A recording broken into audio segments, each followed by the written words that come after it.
Doesn't peak until September there. Okay, and number 6 is Birmingham, Alabama, and we are sitting right at the peak of allergy season now.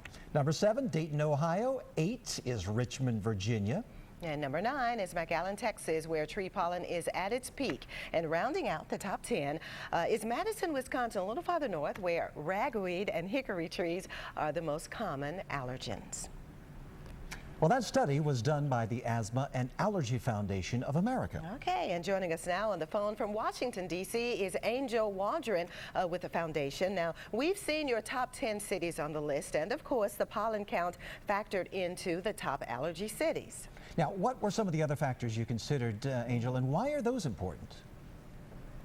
Well, we look at pollen prevalence first off, of course, because it's the most prominent allergen that's prevalent at this time of year and causing problems for folks all over the country. But we also look at medicine utilization. It's important to see how much medications people are using in their hometowns, as well as the number of specialists in the area, because if there aren't enough, then you may have a 6-week waiting period before you can even begin your regimen program. So it's important to know that people are able to find the quality health care that they need no matter where they are in the country.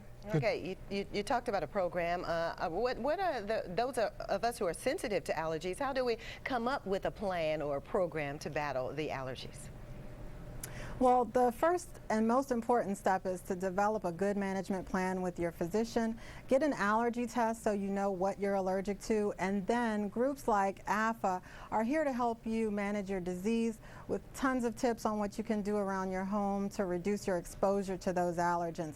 But it's really a losing battle if you don't know what you're allergic to. So that allergy test is the first and foremost thing you should do. Is there any way to get that, you know, with so many people on unemployment right now and out of work, is it a way to get an allergy test without having the expense of the allergy doctor? Sure, these tests can run expensive, and we do have programs at the Asthma and Allergy Foundation where if you log onto our website, you can find local screenings that are offered free of charge.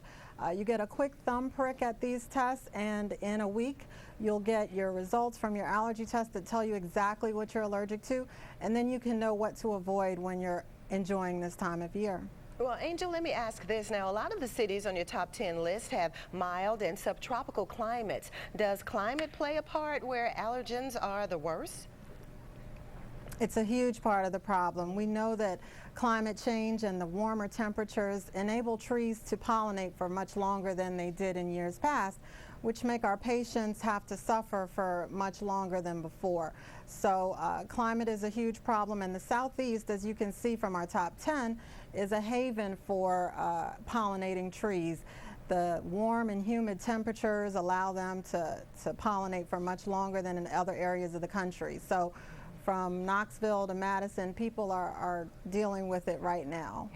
Well, Angel Waldron from the Allergy and Asthma Foundation, we sure appreciate you taking the time out to speak with us. Very interesting stuff, and a lot of folks are going to need that information, if not right now, in the days and weeks to come. Thank you very much, Angel.